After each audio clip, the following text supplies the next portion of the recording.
올해 시작한 이 갈라디아서 강해, 오늘이 마지막입니다. 18번째입니다.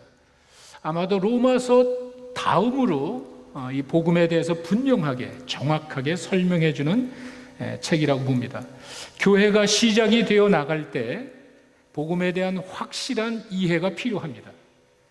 이 갈라디아서 서신 자체가 신약 성경에 가장 일찍 쓰여진 책 중에 하나입니다. 바울은 그와 같이 교회가 막 퍼져나가는 그 순간에 유대교와의 갈등이 있었습니다. 그리고 이방 지역, 이 갈라디아 교회 같은 이방 지역에서는 이방 철학과 학문으로 인한 혼돈이 왔습니다. 그래서 복음에 대한 분명한 사실을 갈라디아서를 통해서 우리에게 이야기를 해줍니다. 제가 첫 번째 그 제목이 복음을 왜곡시키지 마라, 그런 이야기를 했고요. 이제는 십자가는 우리의 자랑이다. 갈라디아서는 이렇게 복음으로 시작해서 십자가로 마칩니다. 여러분, 거기 11절에 보시면요, 내 손으로 큰 글씨를 쓴다, 이런 말이 나와 있죠. 아마도 대필해 준 사람이 있었던 것 같습니다. 앞부분에 이렇게 쓰다가 이제는 마무리 질 때, 이 서신서의 마지막을 할 때는 바울이 자기가 직접 이 글을 쓴다는 아마 그런 의미가 아닌가 싶습니다. 대개 보면은 이제 문서의 마지막은 본인이 사인을 하지 않습니까? 그런 식으로 바울 서신이라는 것을 입증해 주기 위한 그런 것으로 봅니다. 자신의 그림을 강조하는 글이 서신이 몇 개가 있습니다. 여러분, 고린도전서 16장 21절에 가면은요, 바울이 마지막 그 16장의 마지막에 씁니다. 나 바울은 친필로 너에게 문안한다. 근데 여기만이 아니죠. 골로새서 4장 18절에도 가면은 또 강조를 합니다. 내가 친필로 쓴다. 데살로니가 후서 3장 17절에도 마찬가지입니다. 이거는요, 서신서의 마지막에 자기가 가지고 있는 그 사상을 마지막에 아주 정확하게 기록을 하면서 바울 서신이라는 것을 사람들에게 보여주기 위한 방법입니다. 근데 바울이 어떤 이유인지 모르지만 본인이 글을 쓰지 않은 것 같아요. 이 서신을 바울의 아이디어지만 실제로 쓴 사람은 다른 사람이 있었던 거예요. 여러분 잘 아시는 로마서 마지막에 가면은요, 16장 22절에 로마서를 쓴 사람이 바울이 아닙니다.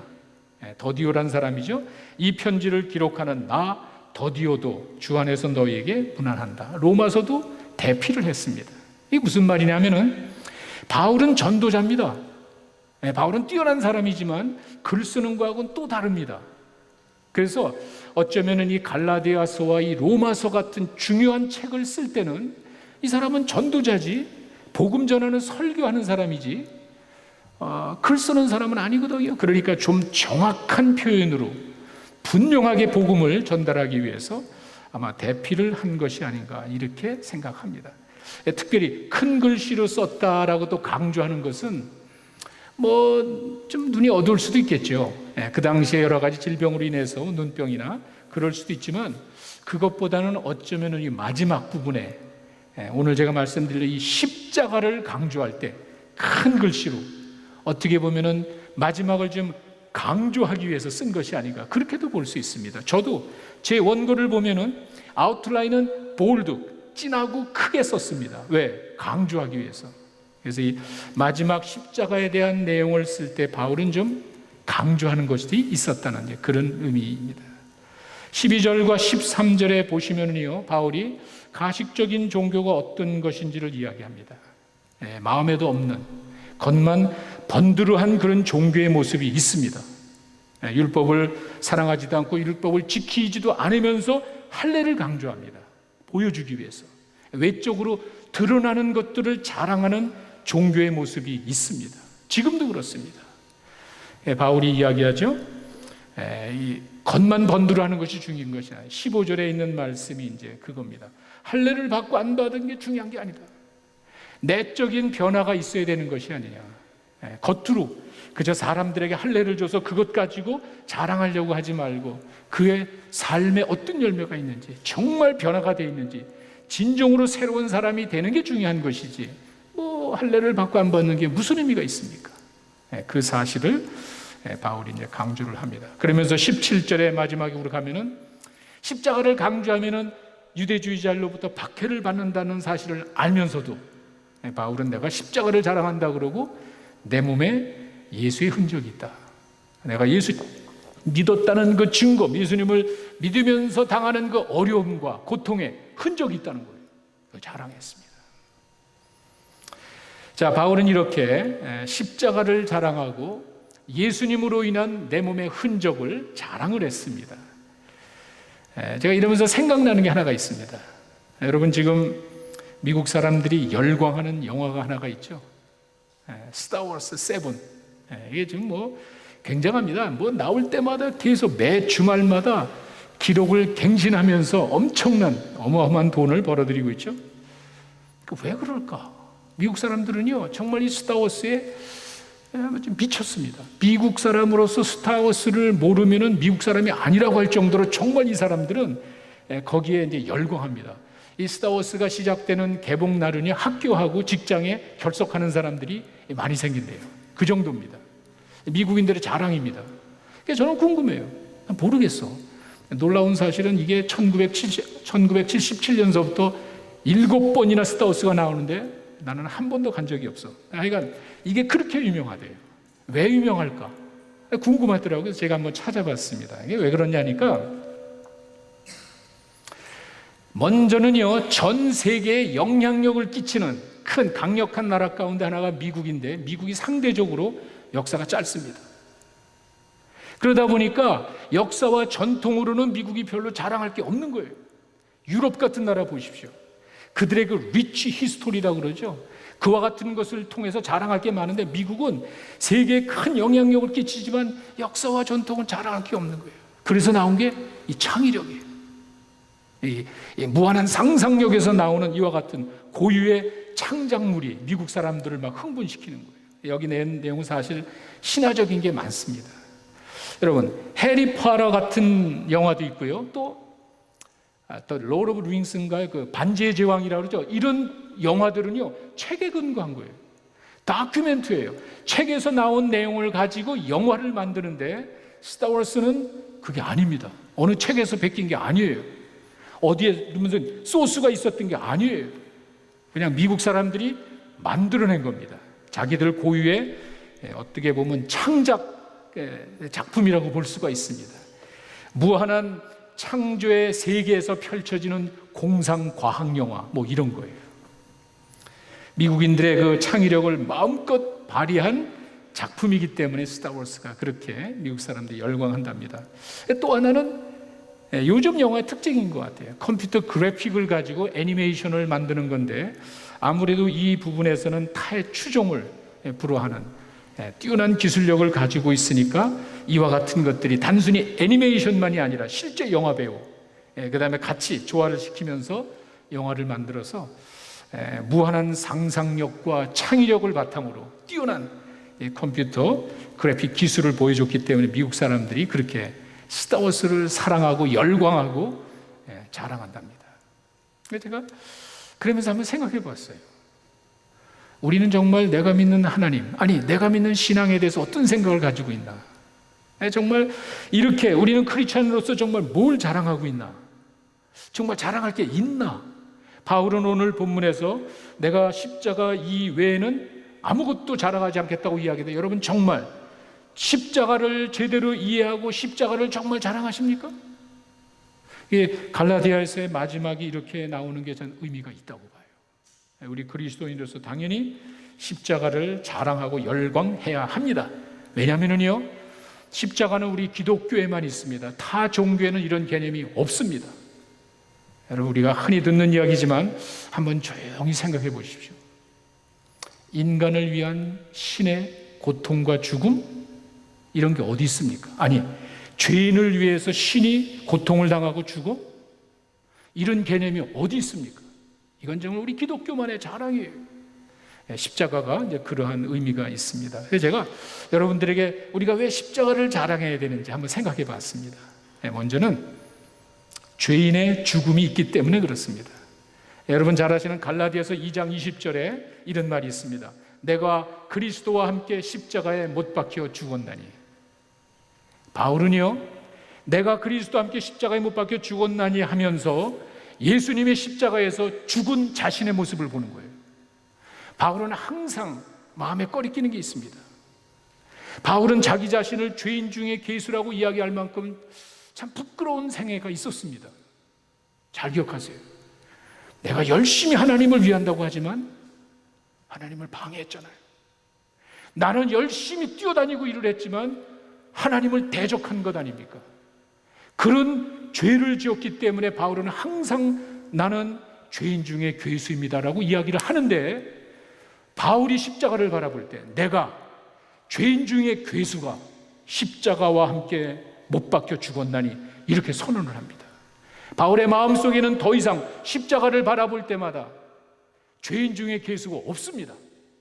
그러면서 뭐라 그러죠? 이제 내가 사는 것은 내 안에 그리스도께서 사는 것이야. 야, 이거 참 기가 막힌 말이에요. 언젠가 우리가 이 세상을 떠날 때 삶에 대한 평가가 있습니다. 이거는요, 우리 기독교만의 이야기가 아닙니다. 심은 대로 거두고 인과응보라는 사상은 거의 모든 종교에서 빠짐없이 나옵니다. 내가 인정하고 싶지 않고 내가 뭐든 할지라도 이 땅을 떠날 때 삶에 대한 평가는 분명히 있을 거예요.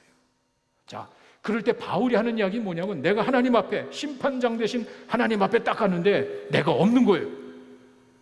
그 심판장 대신은 하나님 앞에 서는데 죄인 중에 괴수가 없는 거예요. 누가 있죠? 그리스도가 있는 거예요. 그리스도가 살아서 바울을 대변해주는 그 모습을 바울은 이렇게 이야기합니다. 십자가가 왜 우리에게 중요하죠? 죄인의 죽음이 있습니다. 여러분과 나의 부끄러운 더러운 모습들이, 여러분과 나의 추한 모습들이 십자가 위에서 사라졌다는 그 사실을 여러분 믿으시기 바랍니다. 그래서 우리가 자랑하는 거예요. 그것이 우리 기독교의 자랑이에요. 어떻게 그게 가능하죠? 아마 궁금하신 분들이 있을 겁니다. 골로새서 2장 14절에 가면은요, 이런 말이 있습니다. 우리를 거스리고 불리하게 하는 법조문으로 쓴 증서, 이런 말이 있어요. 바울이 참 단어를 기가 막히게 사용하는 것 같아요. 우리를 거스리고 나를 불편하게 하는, 나를 항상 부담스럽게 만드는 법조문으로 쓴 증서를 지우시고 제하여 버리사 십자가에, 이게 무슨 말입니까? 나를 어렵게 만드는 범죄 기록이 사라졌다는 거예요. 항상 나를 뒤쫓아다니는 너는 죄인, 아니 너는 죄인 중에 괴수. 이 바울의 마음속에는 예수님이 십자가에서 못 박았다는 그 사실이, 죄인이 죽었다는 것은요, 나를 항상 괴롭히는 범죄 기록이 사라졌다는 거예요. 바울은 그 이야기를 하면서 이제는 나는 새로운 피조물이 됐어. 고린도 후서 5장 17절에 나오죠. 그런 중 누구든지 그리스도 안에 있으면 새로운 피조물이다. 이전 것은 지나갔으니 보라 새 것이 되었노라. 그래서 바울은 십자가를 자랑합니다. 이제 여러분들의 삶 속에 여러분이 예수 믿고 하나님의 자녀가 되었다면 더러운 죄인의 모습은 사라졌다는 그 사실을 여러분 믿으시기 바랍니다. 십자가를 바라볼 때 우리들의 마음속에, 아니 적어도 하나님이 보실 때는 죄인이 없습니다. 여러분 안에 그리스도만 하나님께서 바라보신다는 사실을 여러분 믿으시기 바랍니다. 내 삶 속에 주님이 살아계신다는 말이 바로 그런 뜻입니다. 바울이 그래서 나는 주님만을, 십자가만을 이제 자랑한다. 여러분이 아무리 노력을 하고, 여러분이 아무리 착한 일을 하고, 여러분이 아무리 대단한 일을 이룬다고 해서 여러분 마음속에 있는 죄책감이 사라질까요? 한번 생각해 보세요. 내가 노력을 죽살하게 하고 내 몸을 불살라 찌를 정도로 내가 최선을 다하고 내가 정말 엄청난 일을 이루면 여러분 마음속에 죄책감이 사라질까요? 내가 무엇을 한들, 내가 어떻게 큰 일을 한들 하나님의 기준에 도달할 수 있습니까? 우리가 하나님의 자녀가 된다는 것은 하나님의 기준을 이야기하는 것인데, 내가 어떻게 한다 그래서 그 하나님의 기준에 도달할 수가 있겠습니까? 우리가 하는 게 아니에요. 여러분이 하는 게 아니에요. 우리가 아무리 노력한다고 해서 그런 내 안에 있는 죄책감이 사라지는 게 아니에요. 바울이 이야기합니다. 내가 그리스도와 함께 십자가에 못 박혔나니, 여러분이 예수님을 믿을 때 여러분의 그 죄인 중에 괴수 같은 모습이 예수님의 십자가에서 사라졌다는 사실을 여러분 믿으시기 바랍니다. 그게 바울이 자랑하는 거예요. 이제는 내 안에 사시는 분은 내가 아니라 그리스도예요. 주님이 여러분들을 대변하시고 여러분들의 삶을 인도해 주신다는 사실을 여러분 믿으시기 바랍니다. 또 한 가지가 있습니다. 십자가에는 죄인의 죽음만 있는 게 아닙니다. 하나님의 사랑과 은혜가 있습니다. 로마서 5장 8절에 이런 말이 있죠. 우리가 아직 죄인 되었을 때에 그리스도께서 우리를 위하여 죽으심으로 하나님께서 우리에 대한 자기의 사랑을 확증하셨느니라. 이게 복음이에요. 이게 죄인들에게 주어지는 유일한 소망입니다. 하나님이 우리를 사랑하시는 것이 죄인 되었을 때 있는 모습 그대로 추한 그 모습을 바라보시고 사랑하셨다는, 우리 기독교에서 은혜로 봅니다. 여러분, 한 가지 여러분 구분하실 게 있습니다. 자비라는 말을 쓰는 종교가 있습니다. 자비는요, 그냥 봐주는 겁니다. 그냥 받아주는 거예요. 그냥 용서하는 거예요. 이게 자비입니다. 은혜는 그 이상이에요. 은혜는 단순히 그냥 받아주고 용서하는 게 아니에요. 주는 거예요. 생명까지도 주는 거예요. 그 죄의 값을 그냥 받아주고 잘못된 것을 용서해 주는 것이 아니라 스스로 그 죄인의 자리에서 여러분과 나의 그 죄의 끔찍한 그런 형벌을 대신받는 거, 이게 십자가, 이것이 우리 기독교에서 말하는 은혜입니다. 에베소서 2장에 분명하게 말해주고 있죠. 십자가로 이 둘을 한 몸으로 하나님과 화목하게 하심이라. 원수된 것을 십자가로 소멸했다. 여러분, 화목이란 말을 여러분 많이 들으셨죠? 십자가로 하나님과 우리가 화목이 됐답니다. 여러분, 제가 말씀드립니다. 화목은 상처 받은 쪽에서 하는 거예요. 다시 말씀드립니다. 화목은요, 상처를 준 사람이, 가만히 생각해보니까 이게 잘못된 것 같아. 이건 내가 실수한 것 같아. 이건 내가 잘못한 거야. 상처를 준 사람이 생각해보니까 이게 아니거든. 뉘우치는 마음으로, 후회하는 마음으로 화목하는 게 아니에요. 그게 우리 기독교에서 말하는 화목이 아니에요. 상처를 받은 쪽에서 상처를 준 쪽으로 다가가는 거예요. 로마서 5장 10절에 이런 말이 있습니다. 곧 우리가 원수되었을 때 그의 아들의 죽으심으로 말미암아 하나님과 화목하게 되었다. 화목은요, 이와 같이 우리가 죄를 지었을 때 하나님이 상처 입으시는 거예요. 하나님의 영광이 가리는 거예요. 여러분, 자녀들이 잘못하면은요, 그걸로 끝나는 게 아니에요. 그 애가 잘못하면 걔 혼자 스스로 어려움 당하는 게 아니에요. 가족들이 어려움을 겪는 거예요. 부모 마음에 상처가 되는 거예요. 우리가 죄인 되었을 때 그건 나 스스로의 문제가 아니에요. 하나님을 거역한 것이 하나님의 영광을 가린 거예요. 지가 죄를 져놓고 병 주고 약 주듯이, 이게 아닌 것, 잘못했어. 이게 아니에요. 그게 화목이 아니에요.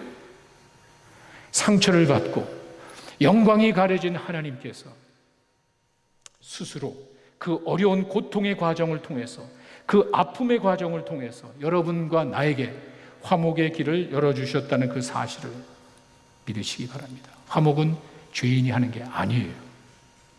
화목은 세상 사람들이 생각하듯이 그렇게 지가 생각하고 잘못해놓고 이거 아닌 것 같아? 그게 아니에요. 죄 없으신 하나님이 죄를 지은 죄인을 향해서 그래, 내가 용서해줄게. 이게 화목이에요. 그리고 그 화목에는 엄청난 희생이 있었다는 그 사실을 여러분 기억하셔야 됩니다. 세상에 어느 누가, 한번 생각해 보세요. 세상에 어느 누가 더러운 죄인을, 추악한 사람을 사랑할 수 있습니까? 그냥 우리가 하는 말이에요. 거짓말이에요. 원수를 사랑하고 내가 용서한다는 말은요, 여러분 한번 그 위치로 한번 들어가 보세요. 어떻게 내 가슴에 못을 박은 사람을 여러분이 용서합니까? 어떻게 내 사랑하는 자에게 못된 짓을 한 그놈의 자식을 내가 용서할 수 있습니까? 한번 실제적으로 여러분 한번 생각해 보세요. 용서할 수가 없는 거예요. 그런데 그럴 때 십자가를 바라보면은 다릅니다. 십자가 위에서 피를 뚝뚝 떨어뜨리시는 그 주님을 바라보면은 다릅니다. 그 십자가에서 고통당하시고 피 흘리시는 그 모습이 바로 나 자신 아니에요. 여러분 자신 아니에요. 내가 죄를 지었을 때 고통당해야 되는 그 모습이 아니에요. 우리가 십자가를 바라보면은요, 예수님이 죄 없으신 하나님의 아들이 여러분과 나 때문에 그 죄를 대신해서 피를 뚝뚝 떨어뜨리는 그 모습을 바라보면 다르잖아요. 용서할 수 있잖아요. 그 주님의 사랑과 그 십자가의 그 사랑을 깨닫는 사람은 뭐가 부족합니까? 내가 그렇게 죽는데, 나의 고통을 예수님이 계신교에 당하고 있는데, 그 더럽고 추악한 죄인의 모습을 주님이 대신 받으시고 십자가 위에서 대신 죽으셨습니다. 하나님의 은혜와 사랑을 깨닫는 사람은 그래서 용서할 수 있는 거예요. 그 주님을 바라보면 우리가 너무도 그 사랑에 감격하여, 나는 못하지만 그 사랑에 감격한 사람이 뭘 못하겠습니까? 내가 죽어가고 있는데, 나를 위해서 대신 피 흘려 돌아가시는 그 주님을 생각하는데 뭐가 부족하겠습니까? 십자가는 이와 같이 죄인의 죽음이 있습니다. 여러분과 내가 하나님을 믿고 정말 하나님의 자녀가 되었을 때 여러분의 그 추악한 더러운 모습은 사라지고 여러분 안에 예수님만 살아계심을 믿으시기 바랍니다. 그 안에는 은혜가 있는 거예요. 단순한 자비가 아니에요. 그냥 받아주는 게 아니에요. 나를 위한 하나님의 아들이 희생했습니다. 그 사랑과 은혜를 기억하시면서 새로운 모습으로 하나님께 헌신하며 사는 여러분 되시기 바랍니다. 제가 하나 이야기를 하면서 마치겠습니다. 한 노숙자 이야기입니다. 홈리스 피플의 이야기인데, 리 스트로벨 목사님의 하나님의 은혜라는 책에서 나오는 내용인데, 하나님의 사랑과 은혜가 얼마나 소중한지 실제 이야기입니다. 실제 있었던 이야기에 여러분들에게 소개합니다. 코디라는 사람이 있었습니다. 이 사람은 태어날 때부터 아버지가 누군지 모릅니다. 왜냐하면 이 코디가 태어날 때 아버지는 코디를 버리고 도망갔습니다. 그때 코디 아버지 나이가 19살입니다. 그리고 코디 엄마는 14살입니다. 중학교를 다녔습니다. 할 수 없이 아빠가 없으니까 이 중학생 이 엄마가 학교를 중퇴합니다. 중학교를 그만두고 이제는 생활을 위해서 웨이트레스로 일을 합니다. 이러면서 이 코디라는 사람의 생애가 험난하게 이어집니다. 12살서부터 대마초에 손을 대고 그것으로 인해서 감옥을 내 집 드나들듯이 왔다 갔다 합니다. 감옥에서는 그런 것들을 배우죠. 감옥에서 세상에서 볼 수 없는 그런 모습들이 일어납니다. 이 친구는 감옥에 들어가서 싸움하는 법을 배웠습니다.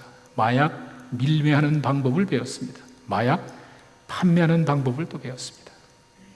그리고는 나와서 잘 써먹었습니다. 거기서 감옥에서 배운 그와 같은 것들을 가지고 집에서 마약을 밀매하고 만들고 또 팔았습니다. 그리고는 엄청난 돈을 벌었습니다. 한순간에 그냥 무지무지한 갑부가 됐습니다. 그런데 다른 사람에게 팔던 그 헤로인을 내 몸에 집어넣으면서부터 달라지기 시작합니다. 이제는 거기서 자기가 빠져나오지 못합니다. 그동안 벌어놓았던 그 엄청난 돈을 다 써버립니다. 그리고는 거지가 됩니다. 할 수 없이 먹고 살기 위해서 이제는 강도짓을 하고 도둑질을 합니다. 매춘부와 짜고 손님의 주머니를 텁니다. 호텔 마스터키를 훔쳐다가 호텔에 들어가서 TV 40대를 갖다가 팔아먹었습니다. 그러다가 경찰에 잡혔습니다. 그런데 주머니에서 마약 주사기가 나오면서 중형으로 감옥에 들어가서 살게 됩니다. 자, 그리고는 다시 나와서 이제는 새로운 인생을 좀 살겠다고 자기가 살던 데로 떠나서 샌디에고로 갑니다. 다행스럽게 거기서 아주 착한 간호사를 만났습니다. 이 여자와 함께 아주 행복한 삶을 사는데 그 간호사가 권유합니다. 당신도 똑똑하니까 간호를 좀 공부하십시오. 나랑 같이 이 간호사 일을 하면 어떻습니까? 너무도 고마워서 간호학 공부를 열심히 했습니다. 자격증을 땄습니다. 다행인 것은 어느 병원에서도 신원조회를 요구하지 않아서 쉽게 직장을 얻게 되었습니다. 그런데 그 헤로인의 유혹을 벗어나지 못합니다. 또다시 헤로인이 이 친구의 몸속에 들어가기 시작하면서 삶이 뒤죽박죽이 되기 시작합니다. 그 사랑하는 그 여인 간호사와 헤어지고 이제는 라스베가스로 갑니다. 그리고 라스베가스에 간 이 친구는 술과 여자, 마약에 쩌들어 삽니다. 간호사가 되어서 모아놓은 돈도 한순간에 다 사라졌습니다. 이제 어떻게 해서라도 이 마약을 좀 사야 되는데 그때 손을 댄 것이 화폐 위조를 하기 시작합니다. 그래서 나부로 두들겨가지고 1불짜리 동전과 25전짜리 동전을 만들어서 슬롯 머신에다가 집어넣습니다. 그리고 땡겨서 거기서 나오는 돈으로 마약을 집어넣습니다. 그러나 그것도 얼마나 가겠습니까? 그 화폐 위조로 또 걸려서 또 감옥에 들어갑니다. 또 오랜 세월 또 감옥에 살다가 이제는 나와서 자기가 그리고 배운 것이 이 간호이니까 어떤 할머니의 간병인으로 들어갑니다. 왜? 내가 들어가서 살 수 있으니까. 그런데 처음으로 이 친구가 태어나면서 처음으로 가정이라는 테두리 안에 들어갔습니다. 자기는 태어나면서 아버지도 없고 혼자 살면서 이렇게 고생을 했는데 그 할머니와 같이 살면서 가족이 이런 거구나. 가정의 따스함을 맛봅니다. 아주 좋은 크리스찬 할머니입니다. 이 할머니가 코디에 대해서 이야기를 다 듣더니 하는 말이 하나님은 너를 용서하셨어. 네가 열심히 살면 하나님은 너를 축복해 주실 거야. 참 감사했습니다. 그래서 그 가정에서 할머니와 같이 쭉 살아가는데 이 할머니 병이 악화되기 시작합니다. 열심히 간호하지만 어쩔 수가 없이 할머니는 세상을 떠나고 맙니다. 또다시 혼자가 됐습니다. 그러니 뻔하죠? 다시 마약에 손을 댑니다. 처음에 대마초로 시작했다가 헤로인으로 시작했다가 이제는 코케인에 손을 대기 시작합니다. 그리고는 그야말로 모든 것을 다 잃어버리고 이제 노숙자, 홈리스가 됩니다. 사람들에게 구걸을 하면은 사람들이 야, 너 가서 get a job. 너 멀쩡한 놈이 왜 돈을 달라고 그러냐고 취직을 하라고 하면서 거절을 합니다. 쫓아다니면서 그냥 그 유리창 닦는 그 일을 합니다. 그러면 한 3, 4일 하면은 한 40불, 50불 정도의 수입이 생깁니다. 그럼 그 40불, 50불을 가지고 달려갑니다. 가가지고 코케인을 삽니다. 다시 몸에다 집어넣습니다. 10분이면 끝나, 10분이면. 내가 4, 5일 동안 이 열심히 일을 해가지고 번 돈이 한 10분도 안 돼서 사라집니다. 그럼 또다시 가서 열심히 일을 해가지고 또 집어넣습니다. 이런 악순환의 연속에서 이제는 도저히 살 수 없는 위치까지 왔습니다. 피자집 뒷마당으로 가가지고 쓰레기통을 뒤집니다. 혹시 피자 조각이나 치킨 윙, 먹다 남은 치킨 조각이라도 있으면 먹으려고 이제 뒤집니다. 다른 것보다 이 절망감이 이 코디의 마음을 아프게 합니다. 사람들이 쳐다보는 그 눈초리, 수치와 조롱, 이런 것들 말로 표현할 수 없습니다. 나는 왜 이렇게 됐는가? 만약에 총이 있었다면 입안에 집어넣고 쐈을 겁니다. 이렇게 내 자신을 저주하며 삽니다. 자기는 강도, 절도, 마약 제조, 화폐 위조, 사기꾼, 그리고 이 친구의 몸에서는 악취가 납니다. 사람들이 개 취급을 하는데 사실 이 친구는 개 취급 정도가 아닙니다. 사실 개가 지나가면 차들이 멈추고 피해 주는데 홈리스가 지나가면 막 더 빠르게 차들이 몰려옵니다. 죽이려고, 빨리 비키라고. 이런 멸시를 받으면서 이 친구가 이제 살아갑니다. 겨울이 되면 라스베가스에 눈은 오지 않지만 겨울비가 뼛속까지 스며들면서 막 오싹해집니다. 쓰레기 봉지로, 가비지백으로 몸을 뒤집어 싸고 잠을 청합니다. 잠이 오겠습니까?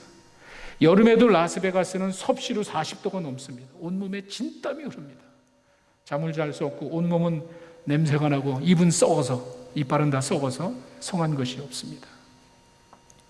착한 사람도 있습니다. 식품 주차장에서 유리창을 닦으려고 이렇게 하니까 어떤 여자가 괜찮다고, 내 차 깨끗하니까 차를 닦을 필요가 없다고 그러면서 배고프죠? 패스트푸드 쿠폰을 줍니다. 그래서 그 쿠폰을 가져가서 햄버거, 프렌치 프라이스, 그다음에 드링크를 가져옵니다. 꿈 같은 시간입니다. 이런 일들이 있어서 하루하루 살아가게 됐습니다. 자, 몇 달씩 살면서 이 몸이 얼마나 더럽겠어요. 하도 샤워도 안 하고 그냥 냄새가 나니까 동료 노숙인들까지도 불평을 하며, 야, 너 몸에서 냄새가 너무 난다. 자기도 나면서 하여간 너무 더럽다고 좀 냄새 난다고 지금 가서 샤워를 하라고. 샤워를 어디서 해? 가르쳐줬어요. 정보를 줬어요. 저기 어디에 가면은 교회가 있는데 그 교회 가면은 너한테 샤워를 해줄 거예요. 한번 가봐. 이게 바로 센트럴 크리스천 처치라고 유명한, 라스베가스에 유명한 이 홈리스 사역을 하는 대형 교회입니다. 자, 한 11km 떨어진 그 거리를 새벽 4시부터 일어나가지고 갑니다. 샤워하러. 한번 좀 씻어보려고. 그리고 도착한 그 교회, 그때 이 코디는 처음으로 샤워를 합니다. 그리고 그때 처음으로 인생이 바뀝니다. 샤워 순번 번호표를 가지고 이제 기다리고 있습니다. 내 번호가 나와야 내가 들어가서 샤워하니까 뭐 줄 서가지고 사람들이 많으니까. 그 번호표를 가지고 순번을 기다리고 있는데 미셸이라는 한 여자가 그 교회 자원봉사자입니다. 코디에게 다가왔습니다. 그러면서 이야기합니다. 선생님, 제가 허그를 해드려도 될까요? Do you mind if I hug you? 믿기 어려운 사실이에요. 이빨은 썩어서 냄새가 나고 온몸은 그냥 악취가 나는 자기에게 허그를 해준다고? 이야기 아닙니다. 괜찮습니다. 저는 너무 더러워서 허그를 할 수가 없습니다. 미셸이라는 여자가 이야기합니다. 나에게는 냄새가 나지 않는데요? 그러면서 이 여자가 팔을 벌려서 이 코디를 껴안습니다. 그러면서 이야기합니다. 예수님이 당신을 사랑하신다는 사실을 아시나요? 그리고는 코디의 눈을 똑바로 쳐다보면서 이야기합니다. 예수님은 당신을 사랑하십니다. 코디의 고백입니다.